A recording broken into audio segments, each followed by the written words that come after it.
just share what really excites you about this evolving role of AI in HR and people operations. So over to you, is it Hernan first? Hi, good morning. Can you hear me? Yes, perfectly. Okay. So my name is Hernan Chiosa. I'm originally from Argentina, but I live in upstate New York for the past 10 years. I've been a VP of global talent for a software development company, and now I am acting as I have my own consultancy on HR innovation, which of course these days includes AI. And I'm very excited about the opportunities that AI provides for HR practitioners to focus on the things that really matter, and taking from our plate a lot of that busy work that we have that prevents us from really reaching our goals. Thank you, and welcome. And is it Charlie? How do I pronounce your name?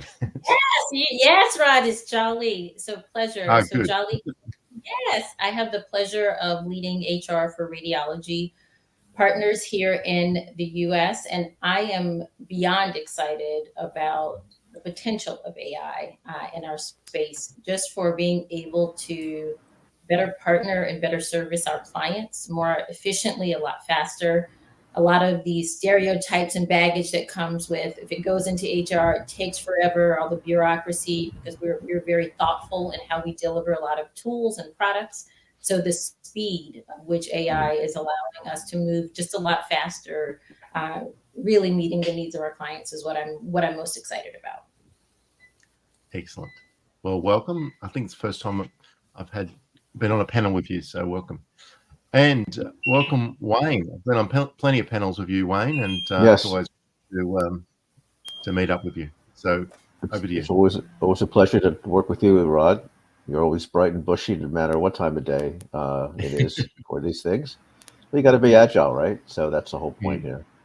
Wade Tarkett calling from Cherry Hill, New Jersey, right outside of Philadelphia in the States. And I've always been a disruptor in HR. I work with clients, I work with students. I teach a course at the University of Pennsylvania, developing the agile leader in the organization. And this year we're going to add an AI component to that. I think that I view AI just like any other project. You have to use certain methodologies to kind of implement it. I think people are nervous about it, not sure what it is, going to replace us, replace my role. But I think, I view it's going to be a complementary, not replacement focus. And as I mentioned in my notes, a lot of people think, you need big companies use it effectively. And I don't think so. I think I'm actually taking Enrique's course, Hacking HR course on AI. It's phenomenal. He didn't pay me to say this, but if you want to know more about it, it's a great course. Sign up for it when it comes again. And I'm just looking forward to the discussion. And I always learn a lot, as well as from the participants and as well as the audience. Absolutely, that definitely happens. And welcome to Carol.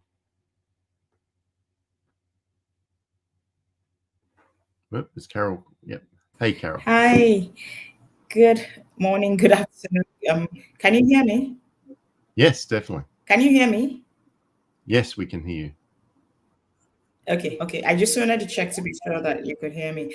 Okay. I was just saying, good day to everyone. I'm glad to be here. I think this is a topic that interests me quite a lot. I'm in Nigeria, in Lagos. It's 3 p.m. already here, so the day it's already far gone. But this is a topic that interests me, and there's a lot of, I guess, from a HR perspective, one of the biggest things that you hear from people is, oh, is this going to take my job? Am I still going to have a job when we do all of these things? But there are very many opportunities that organizations can leverage, even from an employee perspective, from the employer's perspective as well, and then also from leadership perspective that can be leveraged with AI. So I look forward to the conversations this morning or afternoon, wherever people are dialed in from. Yeah, thank you.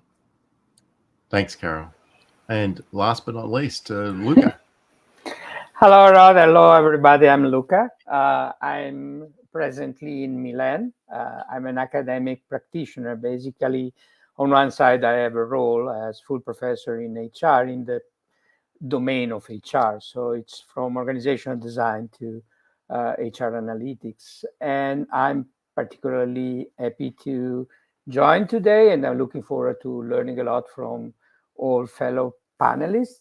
The issue of AI is becoming very cool here in Italy as well. And one of the key concerns I do have is that most people in the HR domain are not necessarily so in depth in everything that's connected to the use of data and analytics, at least in our country. So I'm running programs to familiarize them with the, some of the opportunities, but also threats connected to AI. Thanks, Luca. Yeah, I think you've really set us up well, actually, for my first question that I want to dive into, and that's about readiness of the HR profession to embrace these new opportunities. And I'm going to come to Wayne to help us with this one, and that's really, Wayne, given your experience with, agile education, how well equipped is the profession to adopt AI and, like you mentioned before, other technologies? So over to you, Wayne. Yeah, it depends on the organization. Obviously, if a large organization, you have resources, you have IT support, you have data analysts, you have things like that. In smaller companies, a little bit of a challenge. If you're in a company in the IT space like Microsoft, you're probably pretty well advanced. If you're in a retail business like Walmart, you're pretty far advanced. But not all the companies in the industry are embracing it, have really done it. I think,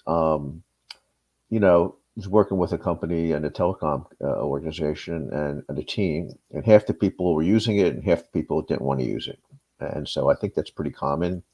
You'll have a lot of people that are ready, a lot of people are not. So readiness is subjective, but it's really up to the leader to, promote the idea that AI can be helpful. It can really help us be successful. And how do we do that? And so I think in some pockets, people are ready. In other pockets, people are not. Yeah, and actually, in terms of readiness, and then you've talked about there's large organizations, small organizations. I'm wondering how. I think one of the key things is setting up HR AI for HR is about, how do we shape the governance of that. So I'm just wondering if this is really for anyone to answer about how can HR really contribute to shaping how organizations set up the governance, the ethical elements for AI. So Rod, if I could jump in there, yeah, I would say that the first piece, and I want to kind of follow what Wayne was just saying, is really understanding. So as a function, do we truly understand what AI is and the potential of it? Before you set up governance frameworks, you start to look into ethical views or policies, you really need to understand what it is and how you could, because it continues to evolve. So I would say with the evolution of it, how we use it continues to evolve. But at this point in time, how are you going, or how are you planning to use it? What is the potential for it? And then you can go back and say, okay, now that we understand that, what are the controls, governance policies we need to put in place? But I think it really starts with truly understanding where you are today in this moment, but also the potential of it before you can even engage in some of those discussions. Yeah, that's a really good addition, Charlie. Anyone else want to add on to that starting bit? I can add one thing. I do lots of presentations for HR practitioners and HR leaders on the topic of AI, and a lot of the responses that I get is they look at their calendars, look at their watches, and they say, how long till retirement? Because I don't want to deal with this. But the reality is that it's something that they will have to deal with it, and it's a new way of working and a new way of collaborating with technology. And when people try to use AI, say ChatGPT, as you would Google, they fail and they feel that they are not getting the value that they are expecting, because they are approaching it as an oracle type of tool, which has deterministic results, and everything every page that Google serves to you exists. But it's not the same thing with AI. So it's about changing the mindset and the way that you work with technology. No, that's very true. And maybe that's let's sort of move on to the next question, which is really about, I guess, hurdles HR leaders face when introducing AI technologies. And a lot of this can apply to all technologies, I think. And I'll come to Jolly about this. So from a HR perspective, what organisation or ethical or cultural challenges do leaders need to address, when looking at implementing AI-driven processes? And there's lots of different operations and HR elements that really are adopting AI now. So just what's a flavour of some of the challenges that we've got? And I think we started on this already. I was just going to say, I think it just follows what Wayne kicked off with, is you have a portion of your population that are early adopters. They're using it.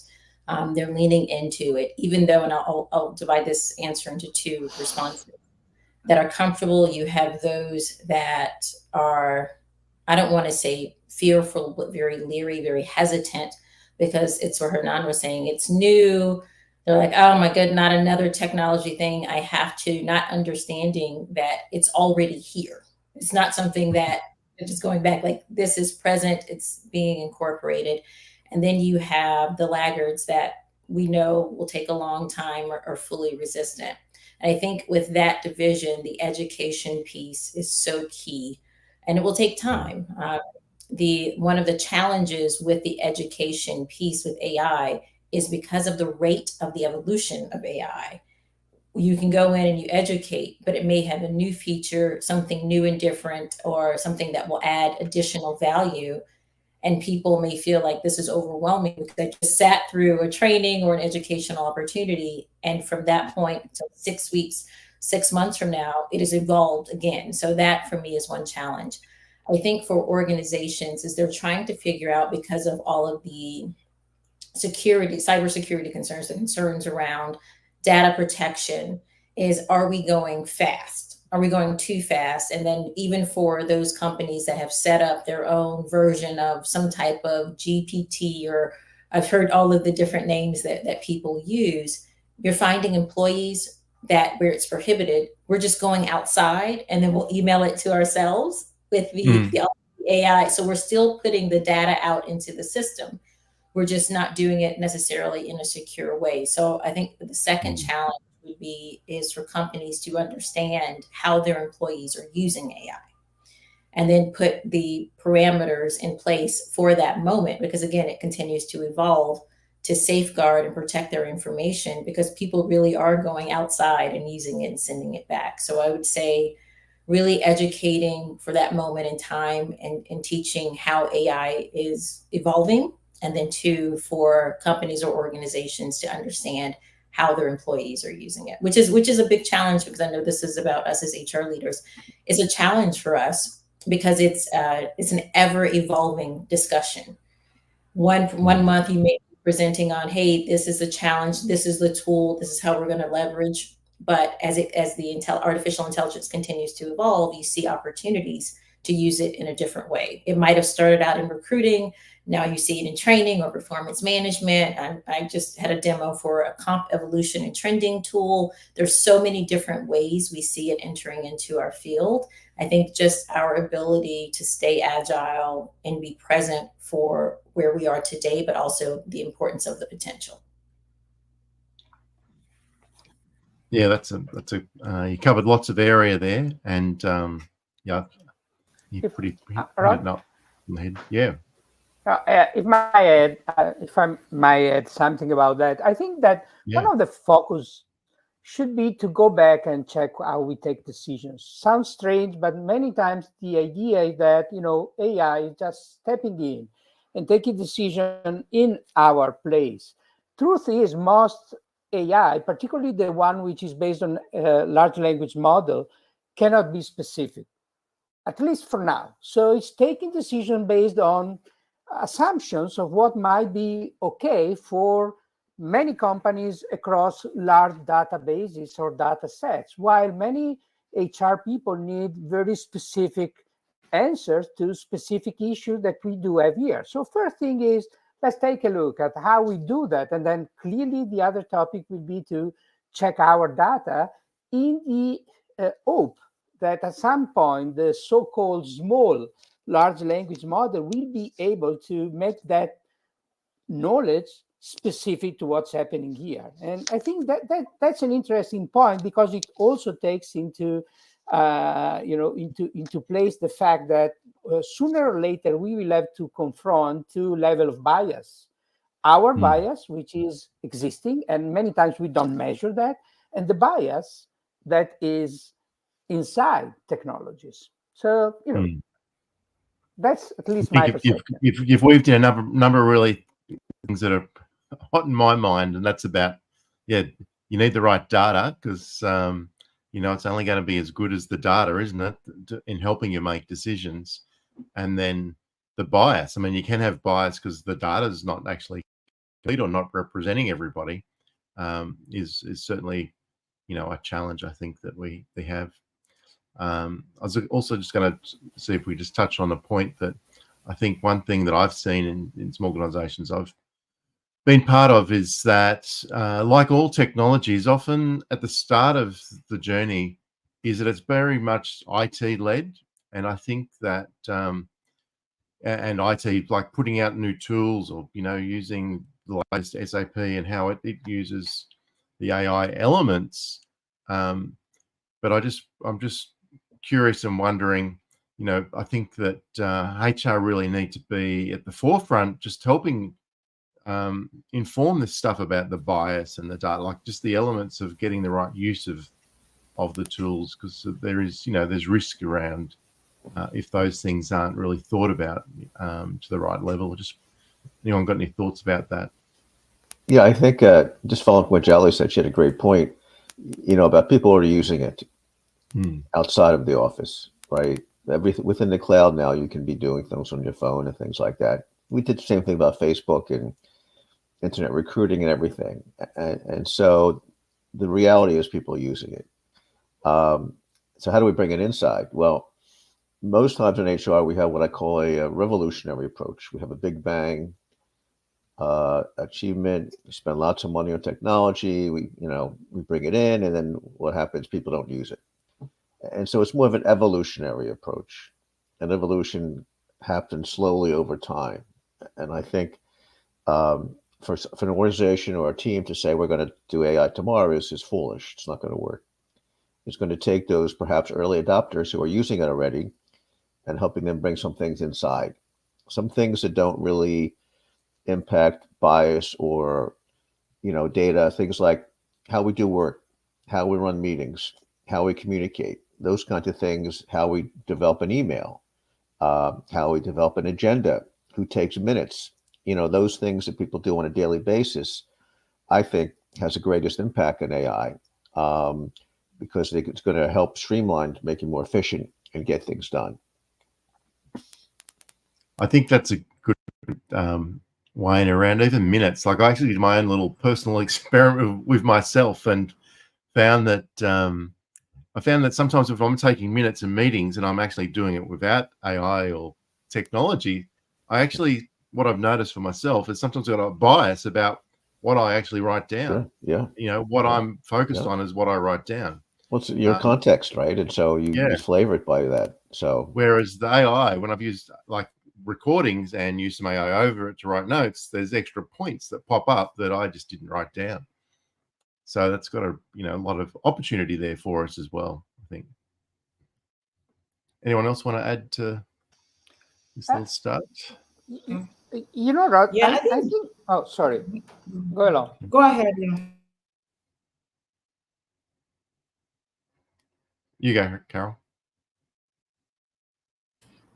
Okay, so I was just to add to the conversation around this. So I do think that HR has like quite a big role to play in how the organization actually adopts and also just shapes the transition for the organization. And I guess I would say that it's first of all, and I think like Julie had pointed out, it really starts from as HR professionals or leaders really understanding AI, understanding what the benefits are, understanding how the organization can leverage AI, and then influencing the conversations at a leadership level. Because the way I would look at it would be you can either be an early adopter or you can be a late adopter. You've got to just find what works for your organization and where your organization is on that pathway, and what is, I guess, because there would always be competing priorities, but what is most important for the organization. But you then also need to look at it from the perspective of the implications for employees, even as talent in the workplace. So there's so much efficiency that comes through from leveraging different tools.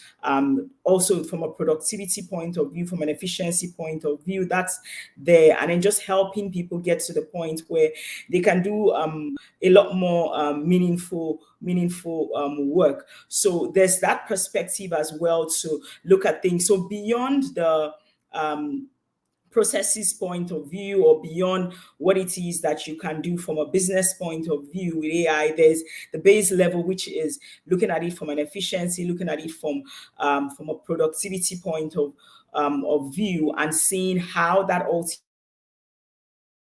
the engagement levels for employees within the organization. And I think that shaping that conversation, influencing the conversation within the organization would rest with HR. And doing that, and then being able to this also paint that picture of how ultimately this would drive business outcomes is something that as HR professionals or HR leaders should really be looking at here. Just to add that. Thank you.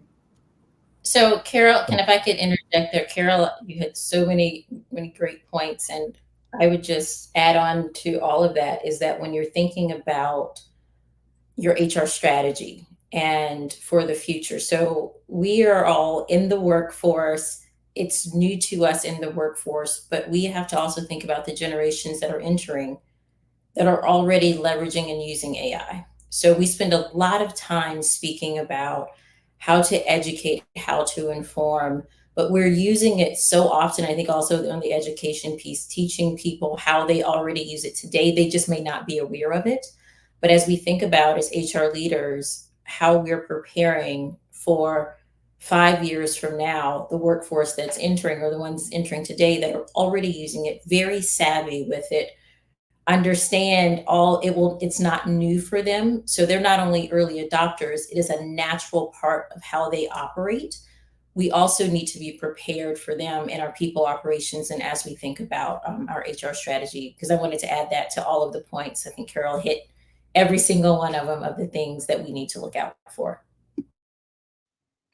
Thanks, Charlie. And Luca, you were going to share something before as well? Yeah, just one comment. I think there's a big misunderstanding. AI is not about tech. It's not a technology. That's something people should consider very carefully. I mean, it could be seen as a technology midway in the 90s. I remember using and programming the first neural network back then. It was staying on your own computer, clearly using power from the organization. But today, most of it is done through low code or no code. And it's actually mostly connected with the interface between humans and technology, not technology per se. So my understanding is that the ICT function is not so at the core of this change. So it's a big mistake to, just hand it over to them, because in the end, it's running outside the boundaries of the organization most of the time. And the only thing they might be helpful into is to decide whether we want to constrain use. So like some companies have done, so deciding that if we want to go for generative AI, we need to use that kind of technology. So be it Mistral or be it Llama or whatever, and not other kinds. And, though this was a little bit different from what we were discussing right now, so adding to what Jolie and Carol said, I think that what we see today is something that has been going on for a while. So most people today are approaching new uses of data, technology, and so forth outside the boundaries of companies. So there has been a dramatic change. In the past, as HR, we needed to train people into technology they were not aware of. Today, it's exactly the other way around. Most people are using technologies that are better, starting from the computer we use, than the one we provide them with. So that's an interesting and different twist in our role, I guess. Yeah, that's quite an interesting extra insight. I think that's absolutely correct. All right, I'm going to move us on because we're already 27 minutes into this panel. And one thing, and I think it might have been Carol who brought this up at the start, one thing that, there is a lot of conversation in the media and other things about, where's AI, is it going to complement or replace our workers, and particularly our knowledge workers. And so I'm just curious, just having a conversation, and I'll come to Carol on this one. It's just what measures can HR insert to sort of balance out that, it's really about the human-centric processes, and also just managing that fear. I mean, potentially that can happen across organizations. So over to you, Carol, on that one. Yeah, thank you. Yeah, so I'd say that I guess HR actually would need to partner a lot more with line leaders in terms of this, and it's helping people. And I think that it's really just helping people see the full picture. And it's really about what it is that we show up in terms of as case studies. So if we look at the practical ways in which we have been able to leverage AI within the organization. So if we think about things from a recruitment point of view, in terms of shortlisting, in terms of being able to screen candidates, those sort of things, if you also look at it from also from a learning point of view, in terms of building people's skills, helping people upskill, if you do use it on your learning platforms and all of that. So it's really helping people see that.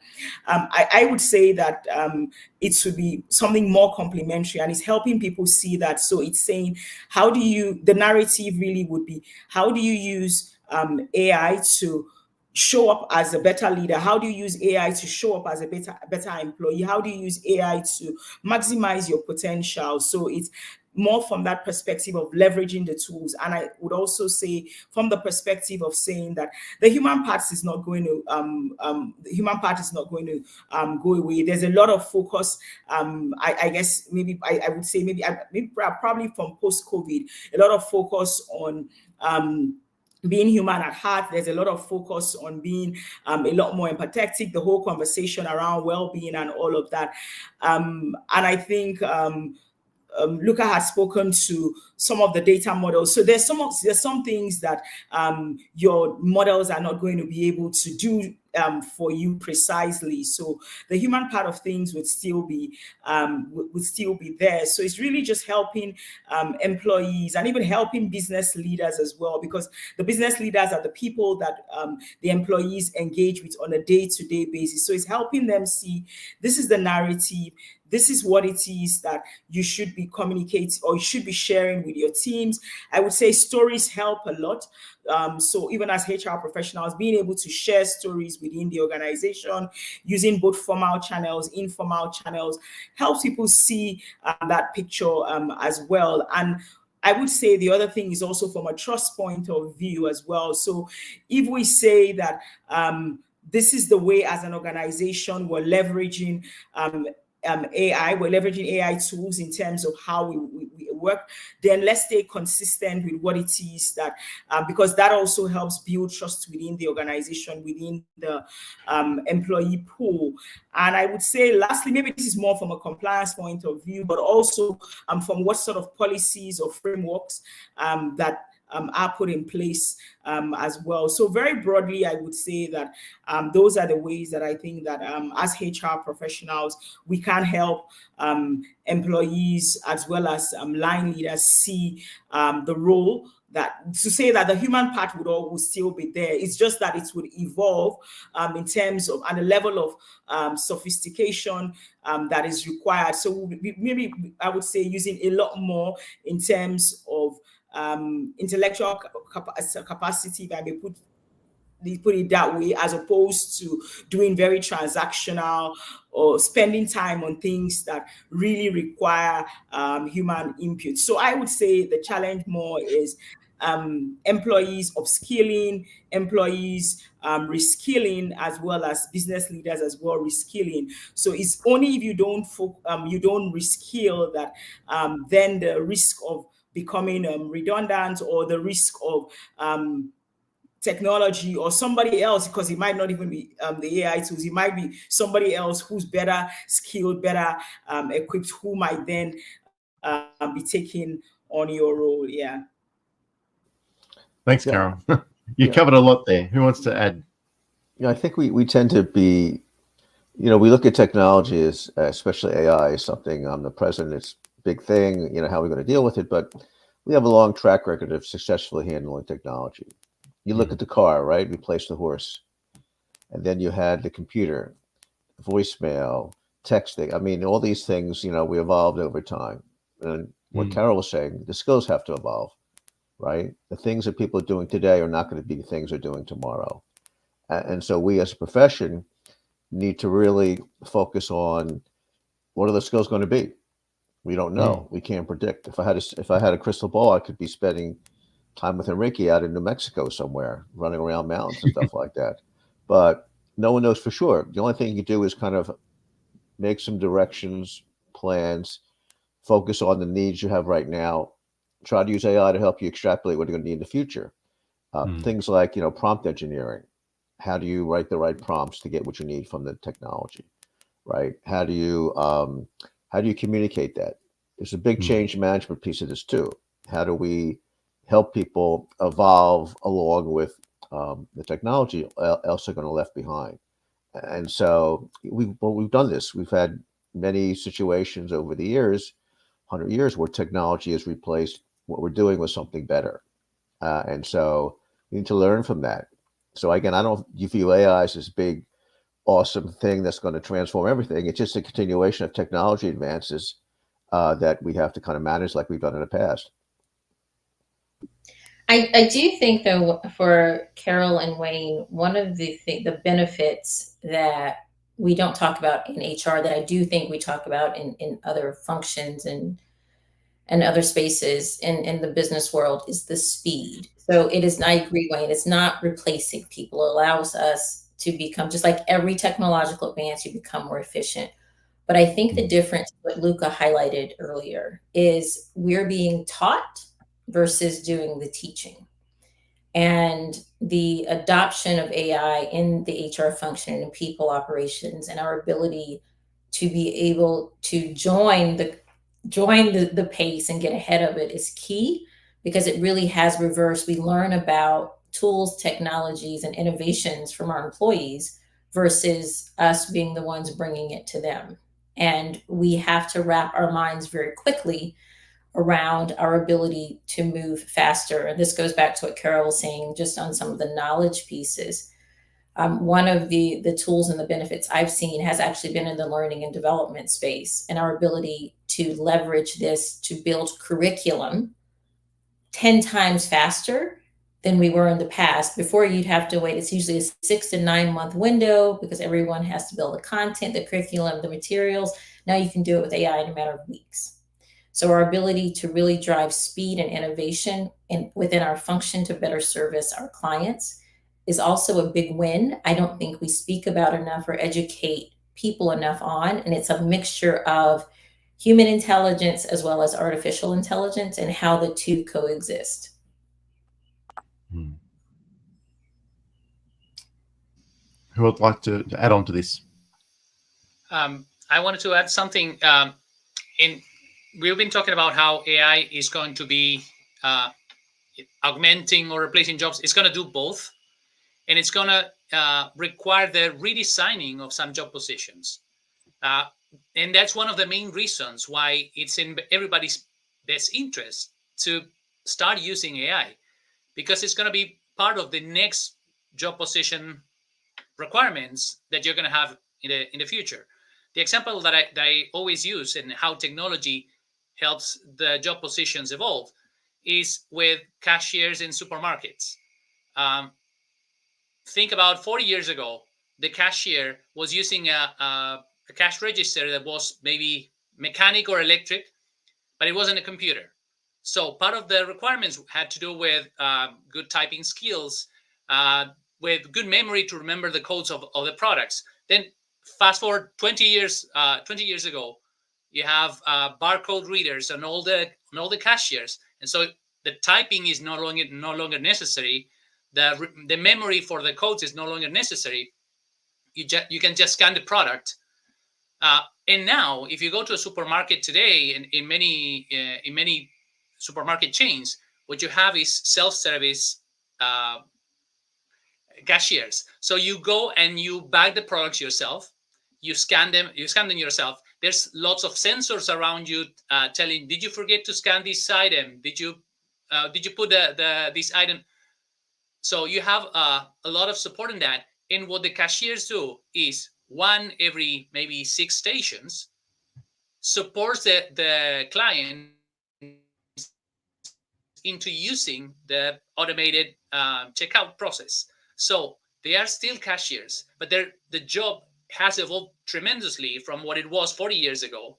And so they needed to add new skills, and that also leaves new opportunities for the type of work that they can do. Now that they don't have to bag, they don't have to type the codes, they can do some things related to customer support. They do some work related maybe to marketing insights. They could do some observations, some surveys. So it's a very different position, and we need to be prepared because our positions are going to be disrupted in that way. Rod, if I might bring a contrarian voice, just a little bit about yeah, that's fine. That's good. So, I think we are basing our assumption on the idea that the only thing which is in place is the change brought by AI. Actually, if we think of technology that we are using today, most probably many of the consequences in terms of employment would have been brought about by more traditional algorithmic changes. So my point here is to say that even though it's true that there will be some substitution coming from technology, I don't see that coming directly or definitely from AI per se, but it's part of the standardization of organizations, technologies, ways of interacting, and so forth. So it's kind of a cumulative process. So my view as a user of AI and as an observer is that what AI will bring is a sharp divide between people and professions that can leverage it to increase their productivity and therefore their market value, and professions that cannot do that. So it's not probably about the sheer number of positions, but it can be another factor in creating even more, difference within the job market. So, that's just my 2 cents on this. Yeah, no, that's some good additions there. And yeah, how do we get difference? Like one of the things, and maybe the next area I'll just explore a little bit. And there was a comment, it's around the idea of risk management, and in terms of risk, that like an area of risk, I think, is one area HR has been really working at is advancing diversity, equity, inclusion. But there are potential risks as well, you know, with AI around that. I'm just wondering what's the panel's, you know, thoughts about risk and around how do we just ensure that there is that still inclusion, or how do we advance inclusion with AI is a particular area. Anyone got any ideas on that one?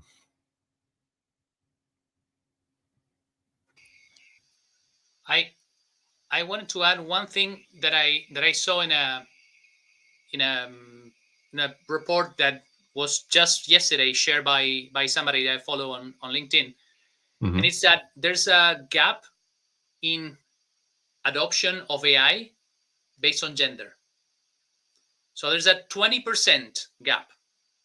And even when you normalize for the level of job, not just the type of job, but the level, the seniority level, the conclusions that this paper reaches is that it is not fully explained. They have some theories, but one of the things that they bring up is that the barriers that men and women cite to say what are the barriers to your adoption of AI are different. And in the case of men, has to do more with employer restrictions and data confidentiality. In the case of women, has to do with lack of training. So there's a different attitude between men and women regarding the adoption of AI, and that can have an impact on how AI, especially in professions that are that have a high percentage. I mean, I work for a not-for-profit in the HR space, and a great percentage of the population in HR is female. So if women are less likely to adopt AI, or if they have barriers to the adoption of AI, that will definitely generate bias, and that will definitely generate lack of diversity and lack of equity. No, all very good points. Actually, last night I ran another panel at the same time, and one of the things that we spoke about was around the recruitment. How within recruitment that, you know, there's tools that AI is, you know, analyzing people's resumes to work out who to look at, and then individuals are using ChatGPT, etc., to help write resumes. So you sort of got AI versus AI, and one of the risks we spoke about last night was around that. Back to Wayne, I think it was Wayne who made the point around, you know, prompt engineering. It sort of becomes to really differentiate yourself, you need to be able to do, you know, write the most effective prompts. So we need those skills, but also you need to feed the AI with data that really relates to you, that differentiates yourself. So learning those sort of skills, and that's what you need to do. If you just one of the examples, you know, yesterday was like about 5 or 6 resumes come across the desk that all look the same, because they may have just done a very generic, you know, put me a resume together for this is what I'm going for. So how do you get around that? Sort of going to be one of the challenges. But without going to that sort of further, we'll move on, because again we're running through time really quick, as we always do in these panels, and we've spoken a lot about sort of chat GPT type stuff, I think, and I guess I'm just curious to expand it to you know, what specific other areas in HR are going to be impacted by AI, and that, you know, more broadly, whether it's, I mean, I just brought up recruitment, but there's recruitment, performance management, employee engagement. They're all areas that are likely to transform and change. And I was going to come to Lucas to start our conversation on this. Okay, thank you, Rod. So Yeah, clearly the big money for provider of this technology is going toward the most relevant processes in terms of numbers and costs. So as you mentioned, recruitment is clearly being the number one target for them. And then as a consequence, this is probably the area where we will see more advancement. It's actually been around for a while, because I think we have heard before the general language model, AI, which is more recent. But before that, we have heard many people advocating the fact that we can have relevant improvements in that area. What I see interesting, though, and this is very preliminary research again, because at least here in Italy, we don't see so many real deployment of new technologies that are being successful and that are being maintained across organization, is the area of the interaction with the employee. Even though it seems strange, this is probably one of the biggest possible contribution of generative language models, because since these models are so better than the Watson kind, which was normative and therefore has had a lot of technological limits in the way it would articulate interaction and thought. So it's, these models are designed in order to make us feel that we have really a human on the other side talking to us. So they optimize the quality of the written or spoken language. And therefore, they can really deliver to employees a kind of real experience in the interaction.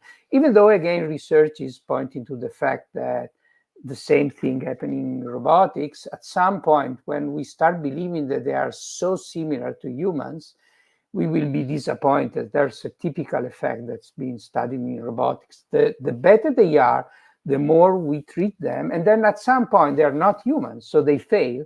And therefore, there's a big disappointment on our side. So that's an interesting area.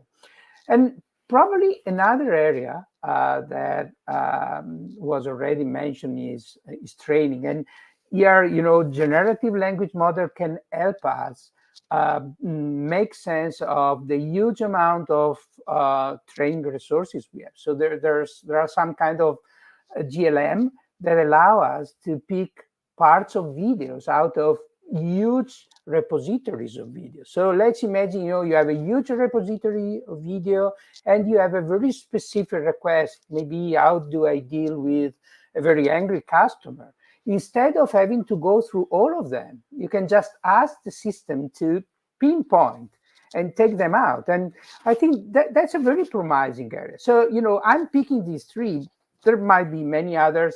I'm not so convinced in the area of people review, performance management, and so forth. Maybe coaching, mentoring could take advantage of that, but still quite undecided. That's my point, at least. Thanks, Luca. I think, where to get started is a question I get a lot. And no question, AI can help in almost every area of HR, especially where there's a lot of automation, a lot of recurring, repetitive things. So let's take the fourth quarter now, and most people are probably focusing on performance reviews, right? You're sending out requests, they're not coming back, they're coming back incomplete, and you're putting in a spreadsheet. Again, Excel is still the most widely used technology tool in the world. Always probably will be, I guess, but so they become spreadsheet jockeys, right? And so AI has the ability to kind of take that and streamline it, sending out notices, telling you who hasn't responded. So I would focus on where the pain is in the organization. And I don't believe in big bang. I take, small things. So if you're having onboarding, one of our clients had 60 steps onboarding process. No one was really happy with that. The managers weren't happy. The new employees weren't happy. And so how do you go from 60 to maybe 20? Or is there one of those that you want to address that would have a big impact? And start, using AI in terms of some logic. How would I do this more efficiently and see what happens? And so I guess, in each organization needs to find their own way. I don't, we used to talk about benchmarking, and there's a place, but in reality, each organization, each person needs to find their own way. And that's by experimenting. You're not going to get it right. You're going to fail. There's risk in that, but I think there's a bigger risk in not trying. And so how can you start slow, learn quickly, fail, and repeat? And that's really the way it needs to go. Of course, that requires a culture change and things like that. But if for the people in the call, I would focus on what's going on in the organization. Where are the spots that are challenging, and how can I use AI as an experiment to see if I can figure that out and do a better job at it. If I could follow up with what Wayne is saying, because I think this is key for anyone in HR, is to understand how you're using not just AI, because I think, Luca, your point is very valid. It's not just AI. It's really the evolution of technology and people. Is how we're using it to support our employees, how companies or organizations are using AI, because then we have the obligation or the responsibility or the pleasure, as I like to say, of building the tools to support that evolution as well. So if you are in a manufacturing environment and you're introducing both robotics and AI, and your training may be different, how do you leverage the tools that you have within HR to support that evolution? It's not just creating for creating's sake, which within HR, you have to build it in partnership for wherever and this is what Wayne was saying, your organization is going. So going back to really understanding your business model, and then how do you support that model with the tools and technology within the space, because we are here to support the people. So really understanding that piece. Yeah, thanks, Ali. All right, boy, we've only got 7 minutes left. So I think I was going to look at talking about upskilling HR teams, but I think we've sort of just been addressing that here in the last little bit. I guess I'm curious, just talking about now, how does HR get involved to just look at and measure the success of what we're adopting with AI in improving the way that we operate? Is sort of an area I'd just like to touch on. And so I'll come to you, Wayne, really about metrics or benchmarks, or what way can we actually look at, again, we're going to be probably, moving bit by bit, but how do we benchmark what we're doing to improve? Well, look at it. So I think HR has the biggest impact. AI can have the biggest impact on employee experience, right? Where does HR add value? And creating a better employee experience does a lot of things. It increases productivity, reduces turnover. And so things like sentiment analysis, you can kind of mine what people are doing, and you can come back with some ideas of what the sentiment is. You could talk pulse surveys. You can do surveys to see what people are doing.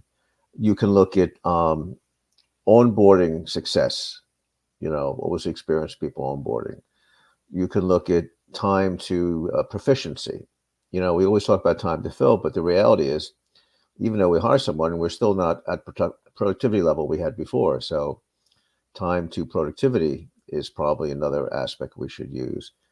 And so use your imagination. Each organization is different. What's an indicator for you that AI is making an impact? I think, obviously recruiting and automation, you can be more efficient. You can reduce time to X, time to Y. But I like to focus on employee engagement, employee experience, because that's really where the rubber meets the road in terms of impact in the organization.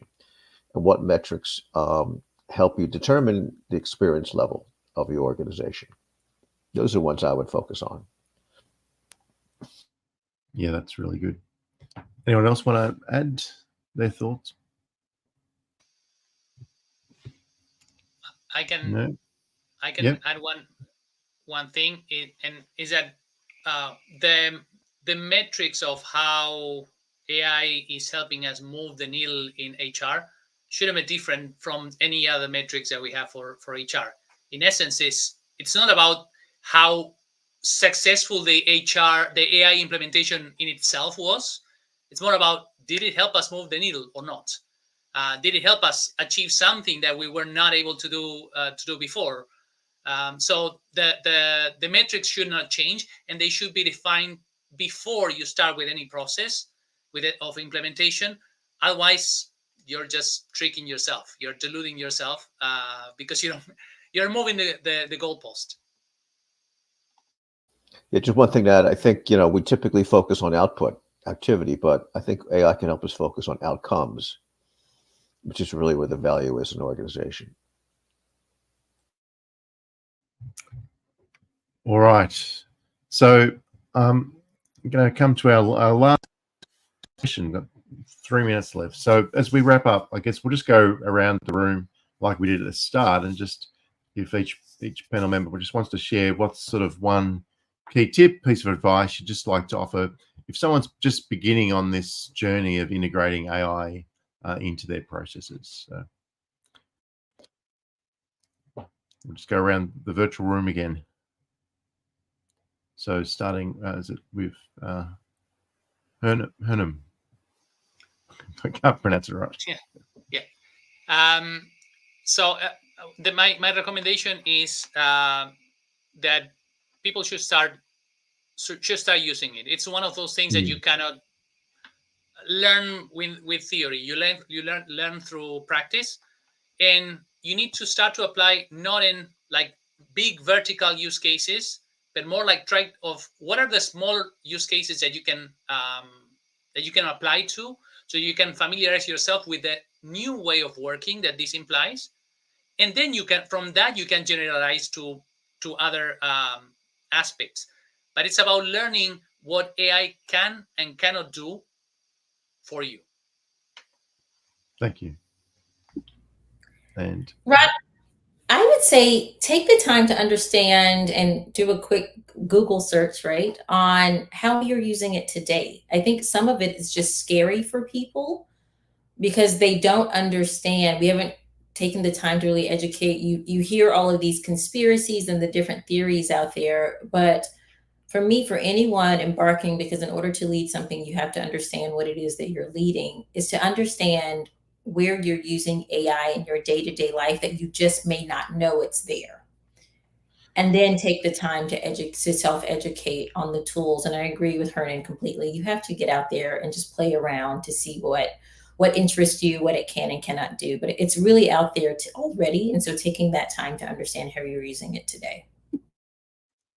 Yeah, that's a really good point, because whether you're using Amazon or LinkedIn, they're all using it as part of the use case. Wayne, over to you. I'll third that you start using it, but adopt a kind of an experimentation mindset, and a change management mindset that, we're going to try this. It's not going to be successful. We know that. We're going to make mistakes. We're going to learn. In HR, typically, I said before, we want to do things perfectly the first time. Well, that's no longer possible. We don't do one size fits all. We're customizing, unit size of one. And so just have that experimentation mindset that we're going to give it a try. We're going to fail. We're going to learn from it to get better. And that can help in a lot of areas, not just with the AI implementation. Very true. Okay. Agile mindset. Carol. Okay. Yeah, just to add, I think my closing thoughts would be to say it's a journey. So it's not, and it's more a marathon type thing. It's not something that you start and then you say that this is finished. It's something that would keep evolving, something that you need to keep learning as you go along. So there's the need to be patient. There's the need to look at what milestones you want to achieve, and let those milestones then sort of just spur the organization, be like a catalyst for the change in terms of adoption that you want the organization to see. So I'll just say, summarily, stay focused. I think, like Herman said, you've got to jump in. It's something that you have to get into. You have to get into the waters and wade through the waters, if I may put it that way. So yeah, thank you. Thanks, Carol. And last but not least, Luca. Thank you, Rod. since I'm deeply in the OD domain, I would advise to avoid buying built-in technologies and spend time in understanding how your processes are working today, your data are collected today, your mistakes are analyzed today, and then try to understand selectively in which areas you can add the power or the advantage of AI, but don't go for the full package right away because it might not be something you really do need. Thank you. All right. Well, that brings us to a close for today. So I'd like to thank the panelists. I'd like to thank the people that have contributed in the audience as well with your thoughtful comments. Yeah, we've covered a lot of ground. I guess the future is definitely, as I said at the start, intertwined with AI, and just it's going to be really quite an exciting journey as we go forward. So thank you, everybody. And there's a whole month of panels relating to AI. So and look forward to seeing you at future panels. So thank you. So bye. See you later. Thank you. Bye, everyone. Yeah. Thank you.